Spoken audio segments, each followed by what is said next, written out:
Good afternoon, everybody, and welcome to our second event in the BioFoundation's Boundary Breaking Science lecture series. It's an absolute pleasure to welcome you all here today, along with today's guest, Dr. Maria Zimmermann-Kogadeeva.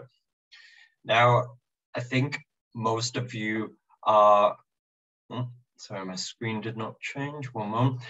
I think most of you are very aware that the basis of our lecture series is actually our scientific awards, and we have our flagship awards, which are for leading academics given in alternative years. So we have the Otto Bayer Award, which last went to Ruth Lay in 2020, and our jury is just selecting this year's shortlist as we meet.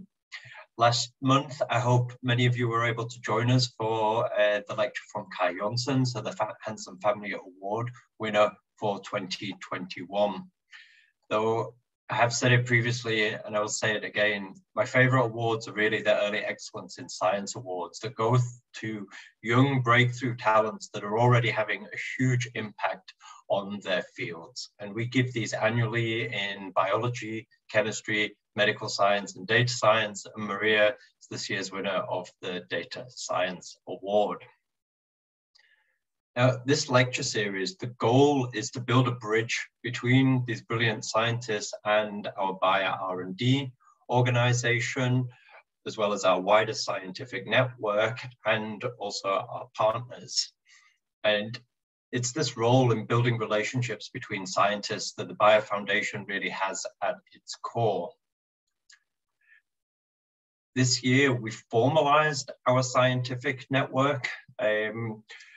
Through all of our diverse programs, we bring together academic experts, industry researchers, physicians, and early career scientists. And we really believe that by connecting these boundary-breaking scientists across borders and organizations, that we're able to better facilitate scientific collaboration and interdisciplinary interaction. And we believe this really helps us achieve what is the vision we share with Bayer, that's a world of health for all, hunger for none. Very concretely, our goal for the Science Network as a first step is to really focus on driving collaboration in science as the network is first established and becomes active. In the long term, though, we would like the network to address all three key strategic areas that the Bayer Foundation targets. So that's equity, collaboration, and trust in science. And with a long-term view of becoming visible to a broader society and being able to contribute more on a macro level to societal discussions that are relevant for the topics, for scientific topics relevant to the life science industry. Now, before I introduce Maria, I just want to tell you about two events from the Science Network that we're really excited about to give you a little bit of a flavor of where we are going. Last week, we had our first event, the life science industry and insider perspective. This event targeted our young researchers, so early career scientists, PhD, postdocs, and we had 6 outstanding bioscientists give them a real insight into what it means to work in industry. Because, you know, from your PhD, the academic world, it's very difficult to get a feel for what it really means, what the opportunities in research are, what career paths are. And we had a fantastic event with really brilliant feedback from all of our participants. So I just want to say a big thank you again to all of our 6 speakers. And then finally, an event we're actually having tomorrow. As you can see, Maria is also participating. We're bringing together 8 of our former prize winners. These come from some of the most prestigious institutes in the world. So LMU here in Germany, some Max Planck Institutes, European Molecular Biology Laboratory, Harvard, Harvard Medical School, MIT. And we're bringing together 8 brilliant young academics with 4 leading industry scientists. And we're really going to sit together, talk about challenges in research which could benefit from interdisciplinary solutions, perhaps even identify unmet challenges for which solutions already exist. And I can't wait for tomorrow to see what the outcome of this event will be. So enough about the network. Coming back to today's main focus, the talk of Maria, a little bit of housekeeping.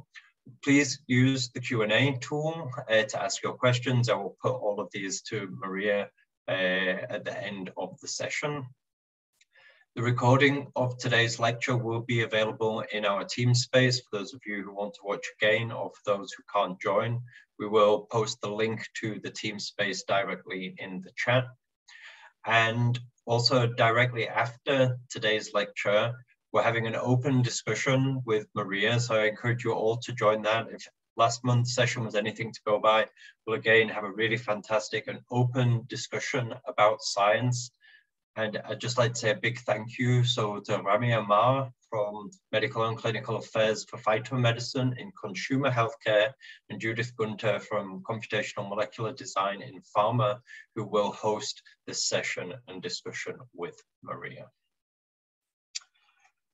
So now to the introductions, and please feel free to take over sharing the screen, Maria, whenever you feel ready. It's really a pleasure to host today's guest. So Dr. Maria Zimmermann-Kogadeeva, she joins us from EMBL, so European Molecular Biology Laboratory in Heidelberg. Now, Maria actually started her career, like her undergraduate studies, as a mathematician. She studied mathematics and systems programming, and then took what for me is a very bold step to start a PhD in the lab. So she moved to ETH Zurich, and then at the Institute of Molecular Systems Biology, where she combined her computational background with real practical molecular biology. Maria then moved to Yale School of Medicine for a first postdoc before returning to EMBL here in Germany. And throughout this time, she worked in computational biology, bacterial metabolism, and bacteria-host metabolite interactions. For her postdoctoral research, she received 2 prestigious fellowships, one from the Swiss National Science Foundation and one from the AXA Research Fund. And Maria's time at EMBL was obviously very successful, as she was invited to become a group leader in 2021, where her work now focuses on multi-omics-based modeling of microbial ecosystems. And then finally, Maria, the reason you're here today is the winner of this year's Early Excellence in Science Award for Data Science from the Bayer Foundation, in which you were recognized for detailed insights into the metabolic interactions of gut bacteria with their human hosts, combining computational modeling, transcriptomics, and genetic engineering. And with that, Maria, thanks so much. It's really a pleasure to have you, and we're really looking forward to your talk. Thanks a lot, Carl, for the nice introduction. And of course, thanks once again for the invitation to speak at this seminar series, and for the Bayer Foundation for recognizing my research with the Early Excellence in Science Award. Today, I'm going to talk to you about my work on quantifying gut microbiota-drug-host metabolic interactions. First of all, what is the motivation for this work? Our main motivation comes from the fact that in a group of patients having the same disease and taking the same medication, there might be very large differences in the response to the treatment. Some patients might benefit from the treatment and not experience any toxic effect. Some patients may have no response to the treatment, while others might benefit with some toxic effects. And in the worst case, the patients will only experience adverse or toxic effects and don't benefit from the medical treatment. So traditionally, such differences in interpersonal reaction to treatment is explained by the differences in the human genome or human genetic variation, as there are about 30 protein families involved in drug metabolism known to date, and differences in these proteins might explain how people metabolize drugs and how they respond to drug and whether they determine whether the drugs induce toxicity or not. However, from the genetic perspective, we are only about 1% humans, as our bodies harbors large microbial communities, the majority of microbes living in our gut, and collectively, these microbes encode almost 100 times more genes than the human genome. And the potential of those microbial genes to be involved in drug metabolism largely remains unknown. So in my postdoctoral work, I focused on the question of whether microbes, especially gut microbes, can contribute to interpersonal differences in drug response, and if yes, how we can test it and how we can quantify this contribution. In my postdoctoral work, I was fortunate to be involved in a project that spanned a wide range of experimental and clinical studies to study gut microbiome interactions. From so-called bottom-up approaches, where we study single parts of the system, for example, with in vitro assays with gut and microbes that can help us to pinpoint molecular mechanisms, to animal models that allow us to test interactions between drugs, gut bacteria, and the host in vivo, to large human cohort studies that are quite complex in their nature, and so-called top-down approaches that allow us to find associations between gut microbes and drug response in the clinical or human population settings. And I will first start with our work on the top-down approaches, where we were trying to find associations between drugs, host, and gut microbiome in a specific type of patients experiencing cardiometabolic disease. Cardiometabolic disease are the leading cause of death worldwide, and in patients that are experiencing cardiometabolic diseases are usually chronically multi-medicated and taking many drugs for a long period of time or even lifelong. So to assess the interplay between patients' health, disease markers, host microbiome, and drugs, almost 10 years ago, a large Metacardis European study was founded with the 3 major participating hospitals in Denmark, Germany, and France. Together, the study was able to attract more than 2,000 patients characterized with cardiometabolic diseases, separated into 7 disease groups, from diabetes and obesity to acute heart failure and chronic heart failure. And in this large population, there were, of course, a lot of different drug regimens, but there were 28 drugs that were taken by sufficiently many patients in each of these disease groups to be able to perform statistical analysis. And on the molecular level, the study collected metabolomics from the human serum and urine that was measured with gas chromatography, coupled mass spectrometry, and nuclear magnetic resonance techniques. The metagenomic sequencing of the human stool samples was in different patient group was performed, as well as the regular health biomarker and lifestyle information was collected by the technicians. And this information was really very carefully collected to be able to assess as many confounding factors as possible, such as the general phenotype, such as age, sex, weight, height, body mass index, and so on, disease-specific phenotypes, such as blood pressure, waist and hip circumferences, but also several dietary scales, lifestyle information, and of course, the medication use and antibiotic use in the number of courses in the past 5 years.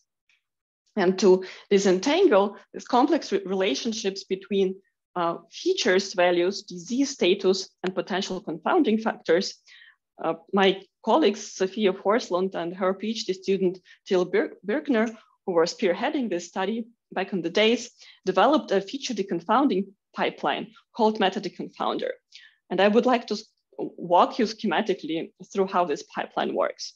So basically what you see in this column is a schematic representation of microbiome, host, and metabolite features, such as abundance of specific microbes or their metabolic pathways or metabolites in urine and blood associated with disease status.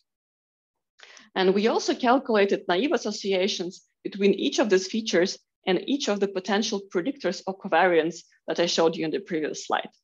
And then for each associated covariate and for each feature, we performed a Nestle model comparison post hoc test to answer 2 questions. First question, whether there is a significant association between disease status and the feature beyond that of covariate.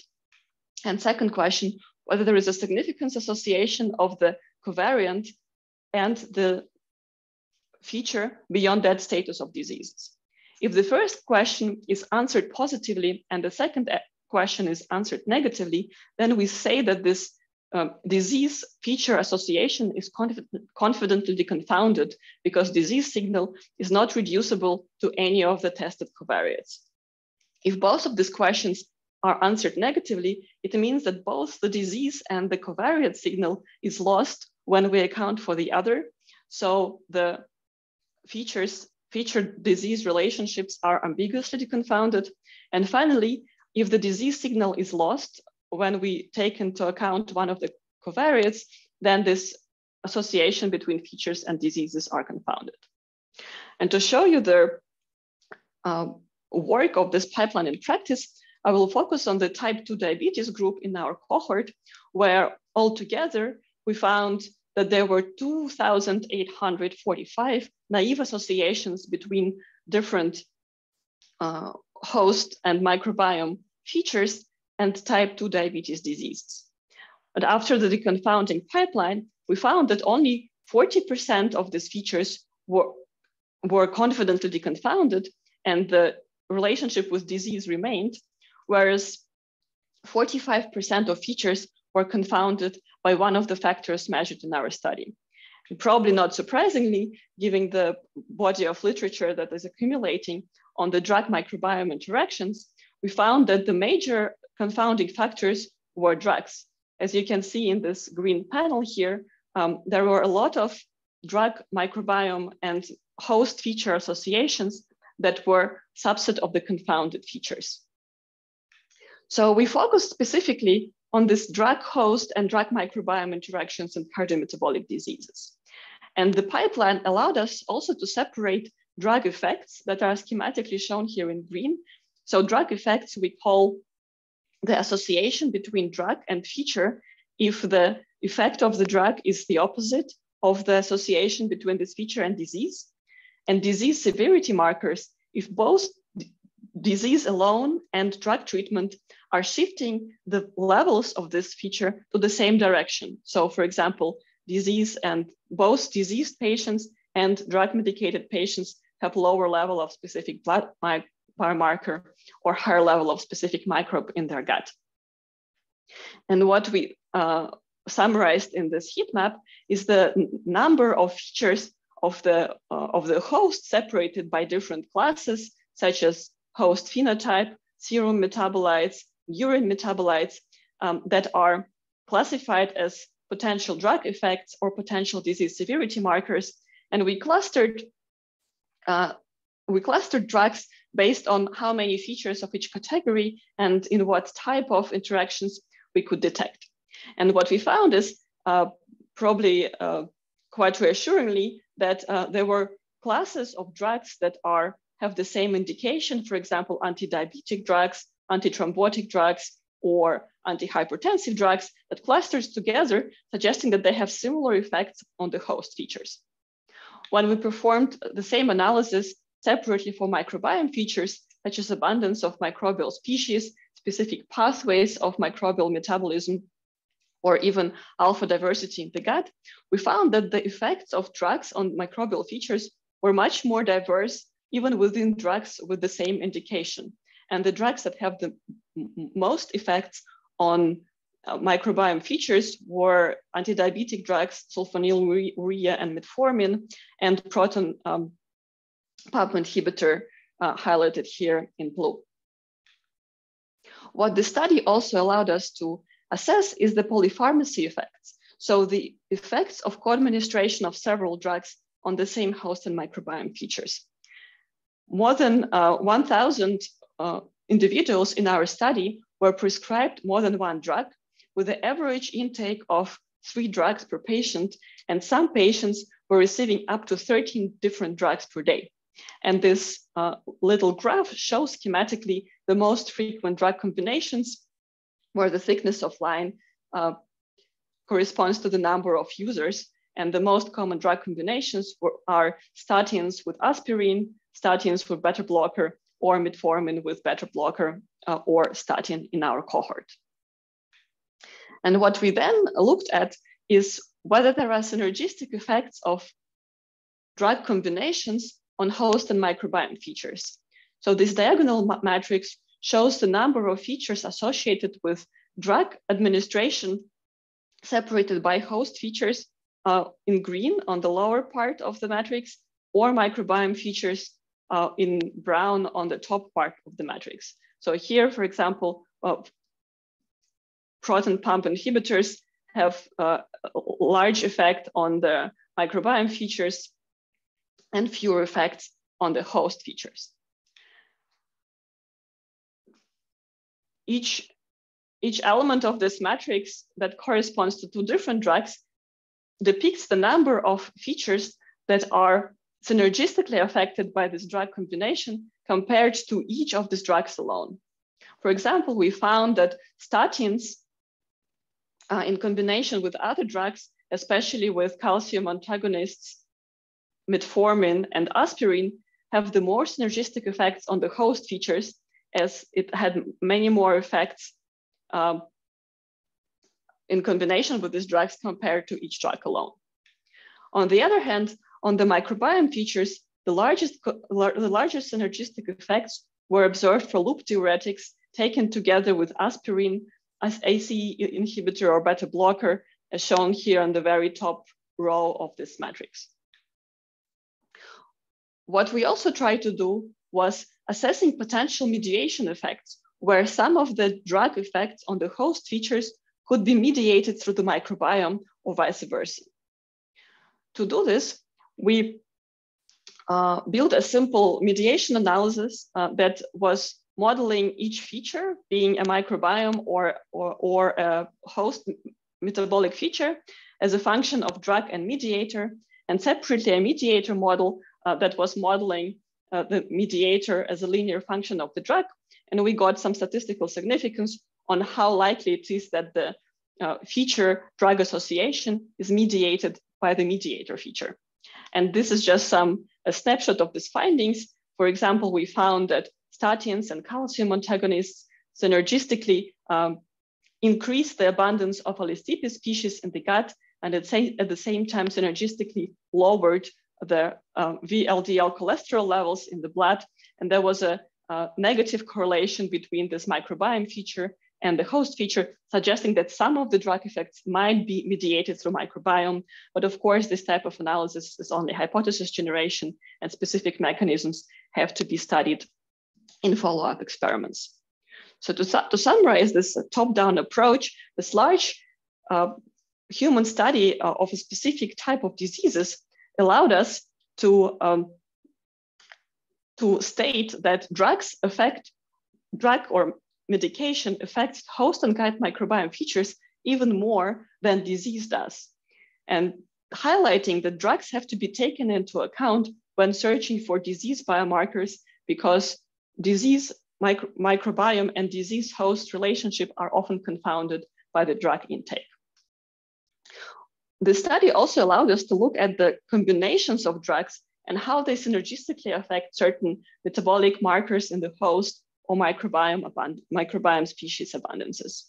And finally, we also could at least hypothesize that some of the drug effects might be mediated through microbiome changes. So in the next part of my talk, I will shift this gears completely to the other part of the spectrum and talk about the bottom-up approaches, which allow us to systematically assess microbiome potential for drug metabolism. In this study, we screened 76 isolates from the human gut against 271 clinical drugs that are already present in the market. And the study was done with a close collaboration with Michael Zimmermann, who is now at Amble, and Rebecca Wegman, who is now at ETH Zurich, when we all together were working in Andy Goodman's lab at Yale University in the US.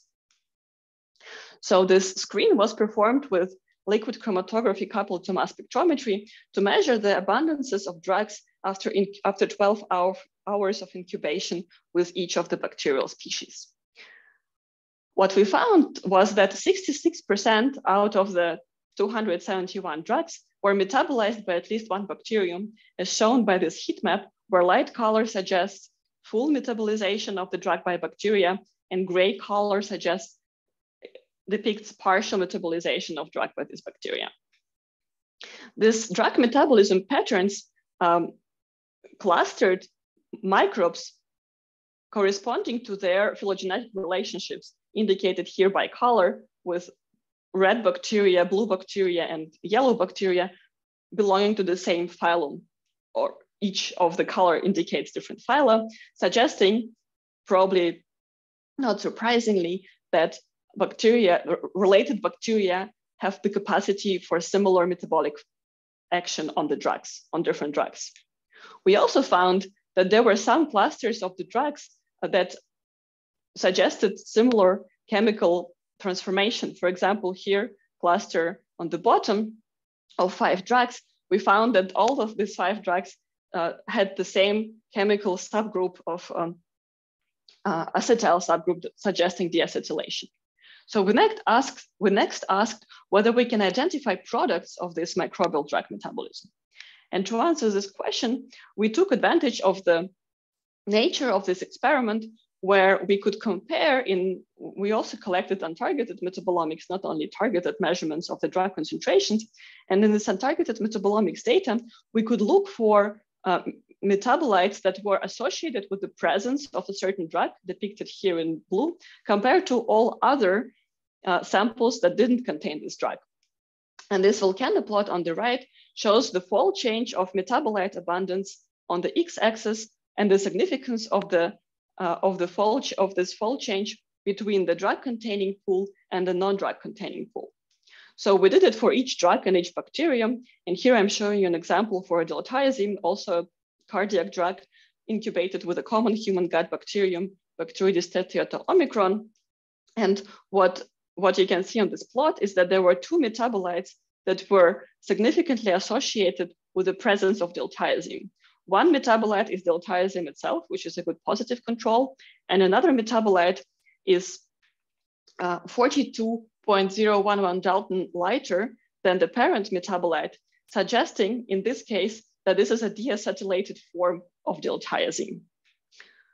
And we performed this analysis for all drugs and all metabolite and all bacteria in our screen, and found that there were some discrete patterns of the mass differences between the potential drug metabolites and the parent drugs that are depicted on this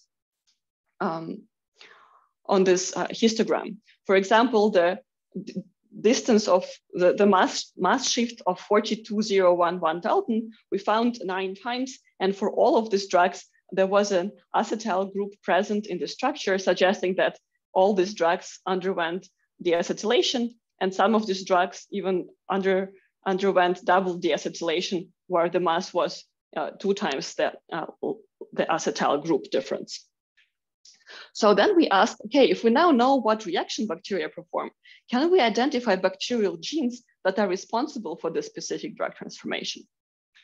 And to answer this question, we again went to the lab, and this was a work done by Michael and Rebecca, where they made a gain-of-function library screen, where they took the DNA of the donor bacterium, Bacteroides tetraeta omicron, that is metabolizing the drugs, shared this DNA into pieces and expressed it into a heterologous host, in this case, E. coli, and then incubated this E. coli clones with the drugs that are metabolized by the host, by the donor bacterium, to identify whether any of these E. coli clones gain the function to metabolize the drugs that are not metabolized by E. coli, but are metabolized by the donor bacterium.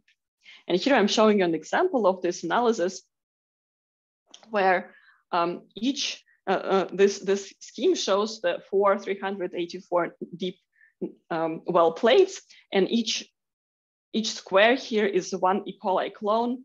And what this highlighted plot shows is the concentration of diltiazem in each well of these 4 plates. And what we found is that there was only one well out of these 4 plates in the position J8 that metabolized diltiazem and produced the product of drug metabolism, this acetyl-diltiazem. And in this case, in the same manner, Michael and Rebecca screened several thousands of E. coli clones and found 4 independent E. coli clones that gained the capacity to metabolize diltiazem.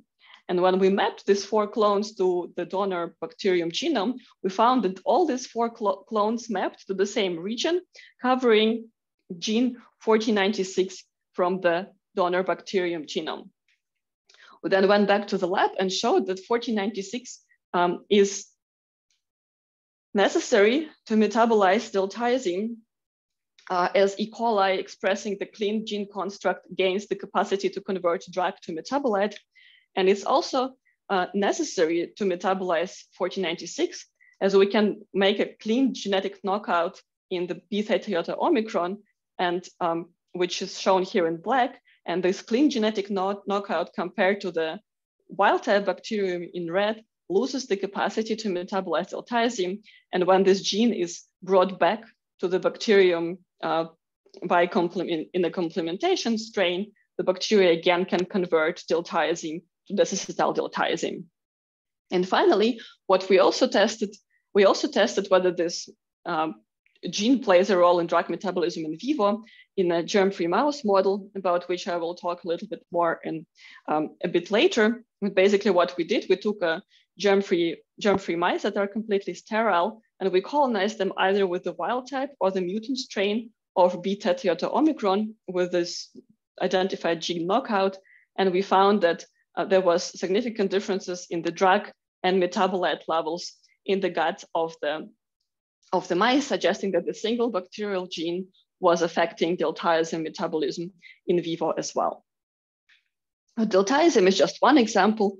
For B-theta, for Bacteroides theta iota omicron, we found with the same gain of function library screens, genes for 17 different drugs that this bacterium metabolizes that are from different parts of this genome, as schematically shown with this circle, and where their gain of function library mutants map.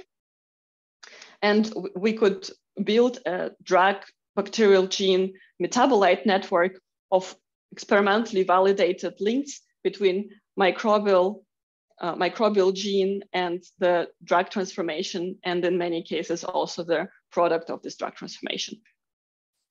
And apart from Bacteroides theta iota omicron, this gain of function library screen was done in 2 other bacteria, a related bacteria, Bacteroides dorii, and the bacterium comes from a different phylum, Collincella aerophaciens, and collectively we found 30 genes that collectively metabolize 20 drugs to more than 50 products. So another thing that we wanted to answer with knowing now this information is whether these identified genes could explain the results of our initial single species metabolism screen. So we went back and we tested whether the abundance of the identified genes in bacterial genomes correlated with the bacterial capacity to metabolize specific drugs. For example, for diltiazem, the upper box plot shows how much drug is metabolized by each of the 68 species for which we had genomic information. And the top 5 or 6 species here were the ones that were metabolizing the diltiazem almost 100%. And all these strains also had a 1496 homolog in their genome, making 1496 almost a perfect predictor, or in this case, a perfect predictor for our data set of whether a bacterium in our screen metabolizes diltiazem or not. For an retendron acetate drug, we found 2 independent genes from 2 gain of function libraries, Bacteroides theta iota omicron and Bacteroides dorii, and we found that these 2 genes were homologs. And also in this case, they very well could predict why the species that were metabolizing retendron acetate metabolized this drug. And there were also more complex cases, for example, for tinidazole, where we found 7 genes from 3 different species that could metabolize. Each of them could metabolize tinidazole alone. And we found that different bacteria could metabolize tinidazole while having only one of those 7 genes. And while none of these genes alone was a good predictor of tinidazole metabolism by bacteria, the presence of any of these genes in the genome was already explaining the majority of our findings in single species. So the last thing that we wanted to check in this project was whether we could generalize these findings into microbial communities. So what we did here for a few selected drugs, we incubated 28 healthy human gut communities with diltiazem. And first of all, we noticed, or we found experimentally, that human gut communities, so fecal samples, had different capacities to metabolize, to convert diltiazem to deacetyl-diltiazem. And more importantly, the capacity of these communities to convert drug to metabolite correlated with the abundance of 1496 genes that we identified, that was in this case quantified with metagenomic sequencing. So the abundance of this gene in bacterial DNA in the community correlated with community's capacity to convert drug to its metabolic product. So in this part, I showed you how with high throughput analysis, we could systematically identify specific drug-bacteria interactions and identify not only the products of bacterial drug metabolism, but also responsible bacterial species and genes. And finally, in some cases, these identified genes can serve as predictors of drug metabolism, even in a complex human community. In the last few minutes, I would like to give you an overview of the project that lies in the middle between this bottom-up and top-down approaches, where we use animal models to quantify microbiota contribution to drug metabolism in vivo. In this case, this project was also performed in collaboration with Michael and Rebecca. And here we first focused on one specific drug, Brivodin, which is an antiviral drug, and it can be converted to a potentially toxic metabolite, bromovinyl uracil, or BVU, both by the host and by the microbe. And this was known before, and this is what we confirmed in our in vitro assays, where we incubated human and mouse liver assays or human and mouse gut contents with Brivodin over time and measured its concentration and the appearance of BVU, and showed that indeed in vitro, both human cells and microbiome cells can perform the conversion. However, we didn't know at that time what bacteria can perform this metabolic function. So here we use the same principle as in the previous project, the single species incubation with Brivodin, where we tried to find whether there is a difference between how different species metabolize Brivodin. And indeed, we found that there was a large variability between different gut species in their capacity to metabolize Brivodin to BVU, with the largest metabolizer being Bacteroides statiota omicron here in green, which was the fastest metabolizer of Brivodin. And it was also luckily for us, because in Bacteroides statiota omicron, we can perform genetics, and as I showed you before, and we also identified the gene in Bacteroides statiota omicron that is responsible for Brivodin metabolism, that is 4554. And this plot shows that the wild type strain and the complementation strain where this gene was added back metabolize the drug, whereas the mutant strain in orange doesn't affect the drug in the solution and doesn't produce any metabolite. So in vitro, we found the bacterium and we found its gene that performs drug to metabolite conversion. And the next question we asked was, does it actually play a role in vivo?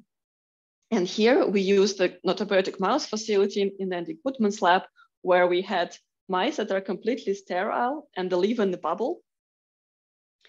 And we could introduce either the wild type bacterium or the mutant bacterium to this mouse and compare their drug kinetics in the body and different organs of this mice.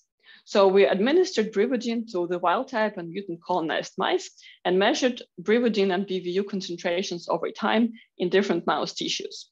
We found that in the large intestine, there was large differences in both in the drug concentration that was much higher in the gut of mutant colonized mice.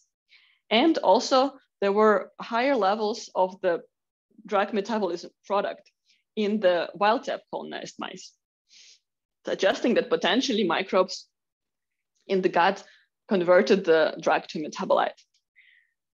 Even more intriguingly, we found that there were large differences in the serum level of the potentially toxic drug metabolite profiles, where there was much higher concentrations of the drug metabolism product in the wild type colonized mice in green compared to the mutant colonized mice in orange.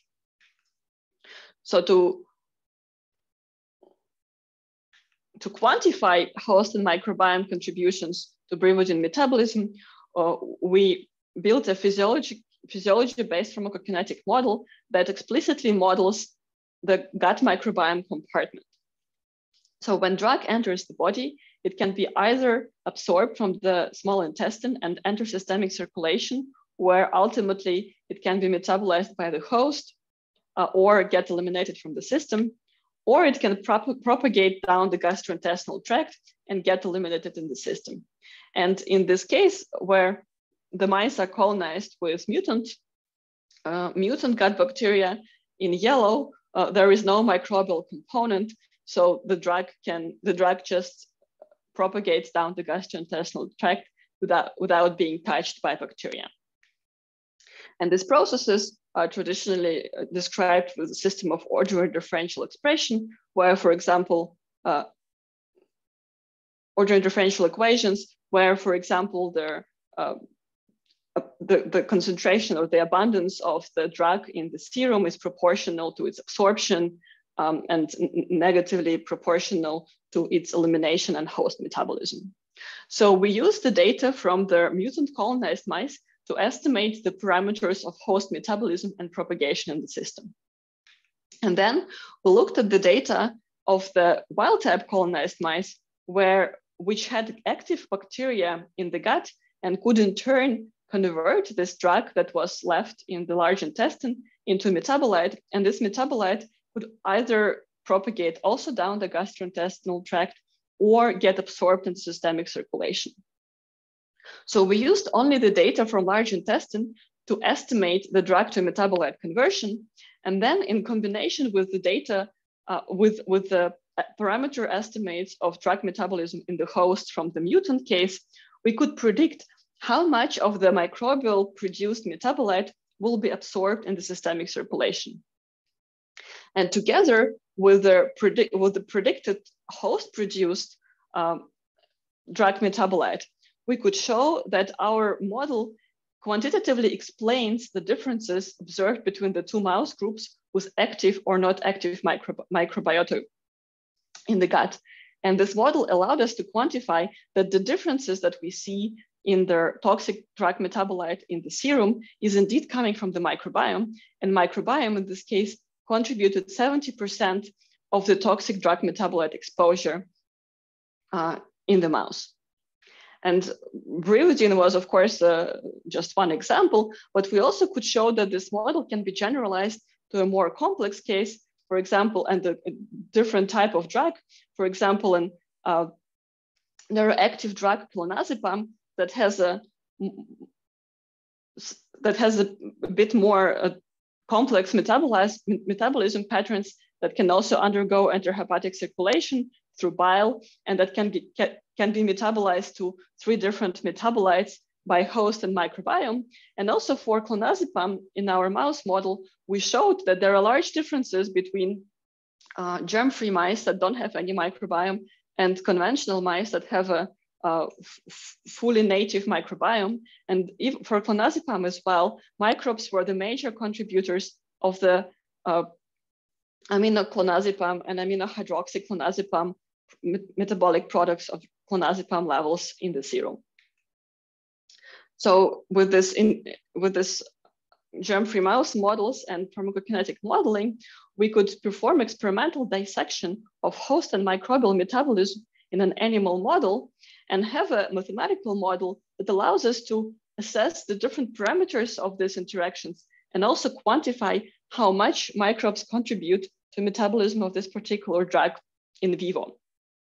And of course, we hope that with this type of modeling, we could also expand it to test the impact of physiological and chemical factors on metabolic host microbiome interactions. For example, changing the parameters of gut flow or changing the parameters of bacterial or host drug metabolism, we can assess or predict what will be the drug and metabolite levels in different tissues and what the microbial contribution to these levels will be.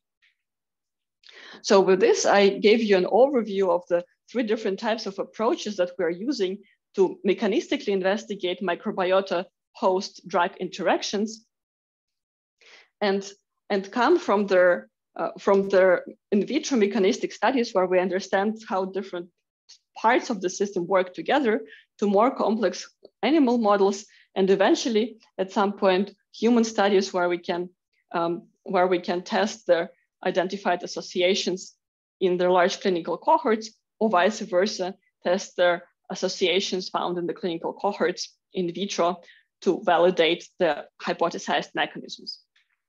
And this work wouldn't have been possible without my 2 postdoctoral labs, and especially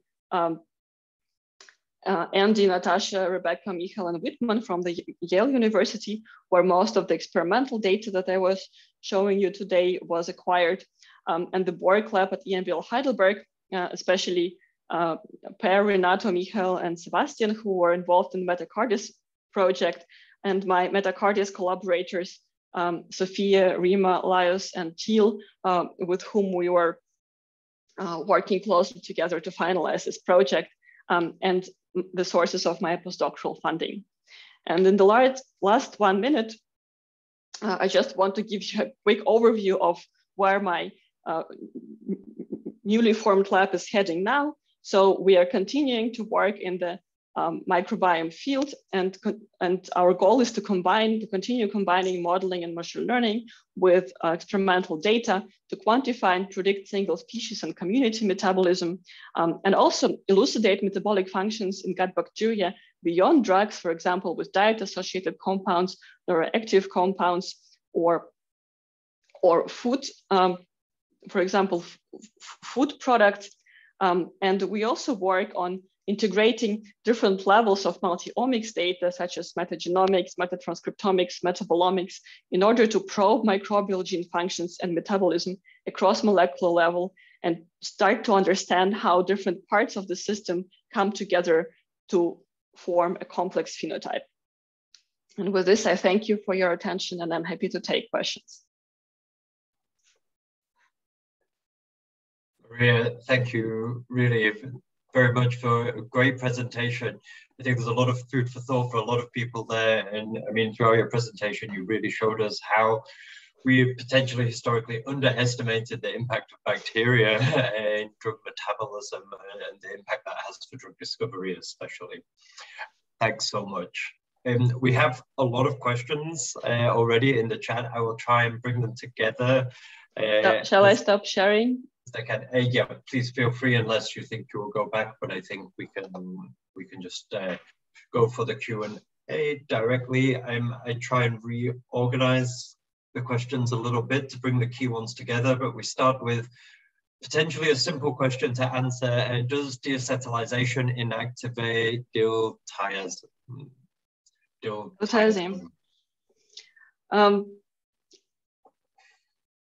No, I don't think so. So, I mean, no, I think it does deactivate diltiazem. And this is actually, this is a specific question of diltiazem, but it kind of opens a big, a bigger picture there, because when we talk about diltiazem, actually, so it does deactivate the drug, but it doesn't affect actually the blood levels of the drug that much. So I don't think it really affects, especially in the diltiazem case, it affects its positive effect on the host. But in the case of pyrimidine, for example, the microbes contributed the toxic metabolite. But there are also examples of the drugs, such as sulfasalazine, for example, where it has been shown that microbes actually activate the drug. So, so it's actually really drug specific. What is the consequence of potential microbial activity? Thanks, Maria. So I'll combine two questions here related. The first is, could we use individual microbiome analysis to predict drug side effects? No small question, but then related, based on existing data, is it possible to predict if any drug is being metabolized by gut microbiota into new metabolites and predict if these metabolites can lead to side effects? I mean, I think definitely. Thanks for those questions, and I mean, I'm very happy that they're popping up as one of the first ones. And of course, this is also what we hope and why we're doing what we're doing, starting from like more simpler building blocks to understand microbe-drug interactions. I think we're not there yet to predict microbiome just by the microbiome sequence measured by metagenomics to predict whether the microbiome metabolizes the drug.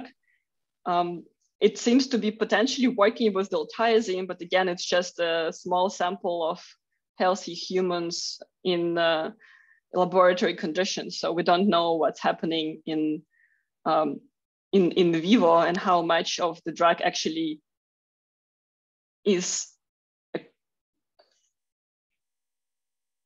left in the large intestine to be metabolized by the microbes. But I think kind of all three types of studies eventually will bring us to the point where we have enough data and enough knowledge to combine it in some machine learning models to predict interpersonal differences in drug response. I think for the future, there's a lot of potential, but you really just opened the door here to the beginning of this topic. It's really very impressive.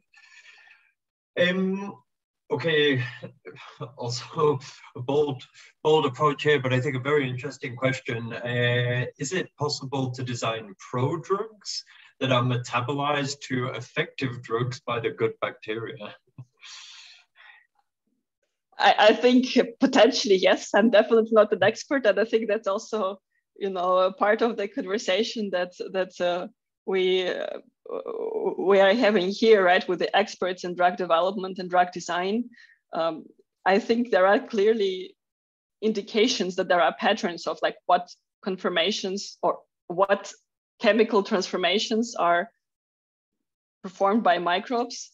I think we have still a little bit like not yet enough data to really generalize well, but I think we can start looking at specific drugs and maybe specific types of transformations, whether they could be already used for rational drug design. Great. Okay, next question.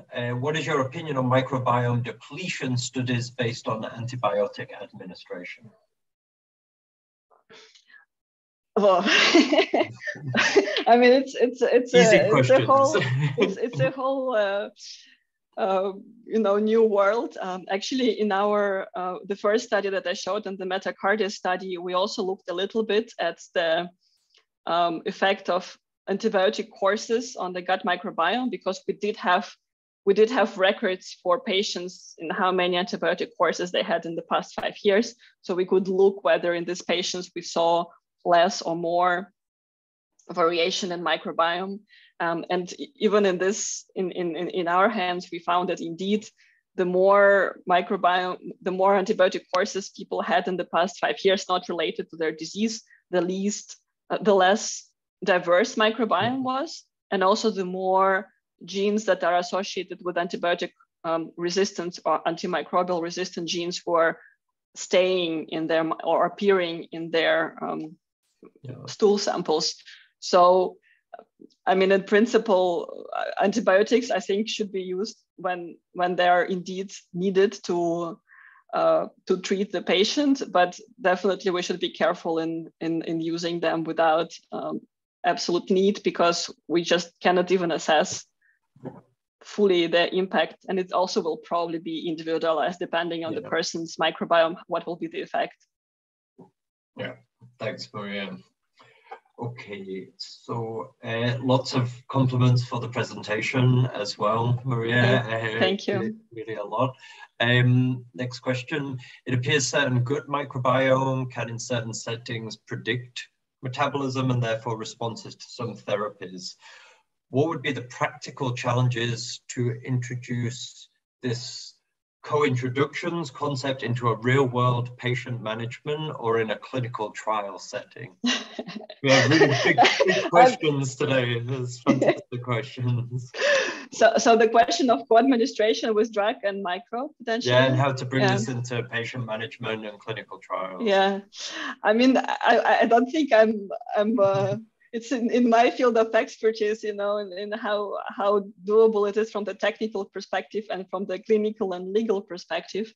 I think, it also depends just from the biological perspective where you need your drug to be activated and whether the microbe will survive the acidic stomach environment and reach the gut if you want the drug to be activated in the gut. But of course, it depends on the formulation and many other things. And I think, we're already taking some microbes. How useful they are, it's a different question, right?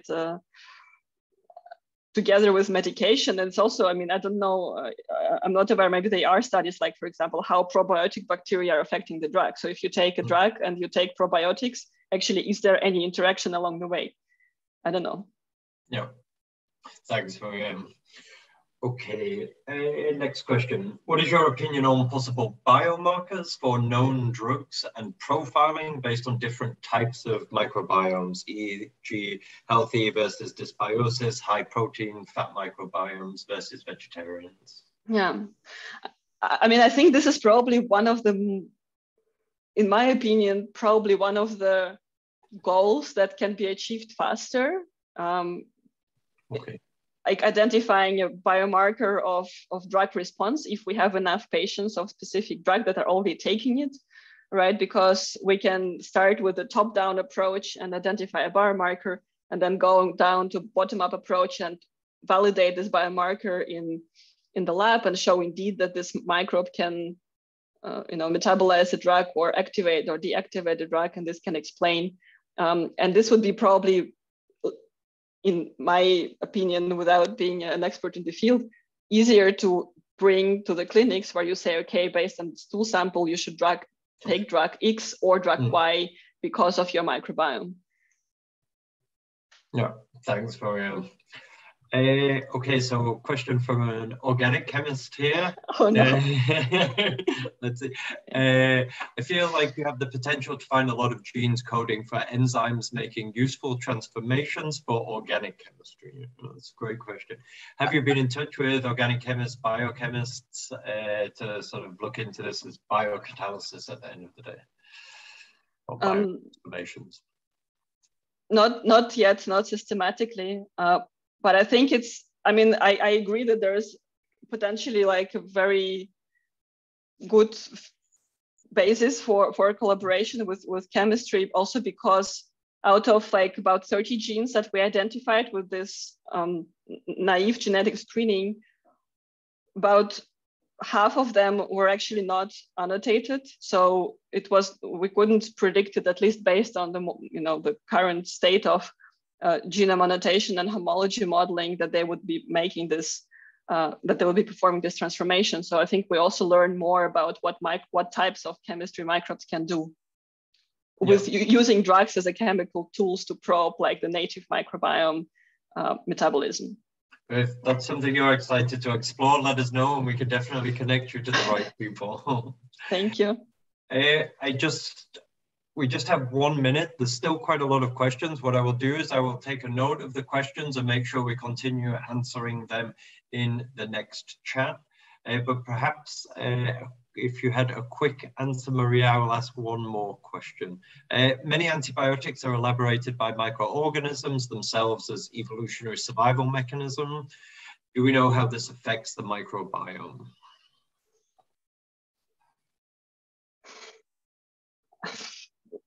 Yes and no. I mean that. So if the question is about the native antibiotics, I don't know. I guess it remains to be discovered. But there were also studies that coming from Ample a few years back that screened a large panel of drugs against microbes and looked at the inhibitory effects of drugs on the bacteria. And I mean, of course, some of those, I don't know if there were any natural, maybe there was some natural compounds, but there were definitely a lot of clinically used antibiotics that had detrimental effects on many native gut microbes who are just suffering the collateral damage. So yeah, I mean, I think we should probably understand the chemistry a bit more to also find whether there are ways to protect our microbes better in case we do need to take antibiotics. Yep. Thank you, Maria. Right, we are out of time in this session. I would say thanks again, Maria. It was a great lecture, and you can see by all the questions you stimulated, people are very interested in your work. A big thank you to all of our audience today and for being so active in the Q&A. It's really a fantastic opportunity, and we really appreciate you taking advantage of that. In a moment, please feel free to join us in the open discussion with Maria. The link is in the chat, and we continue the questions there. With that, Maria, thank you so much for joining us. It's been a real pleasure. Thank you very much. It was a pleasure for me. Yeah, goodbye, everybody, and hopefully see you in a few moments for the chat.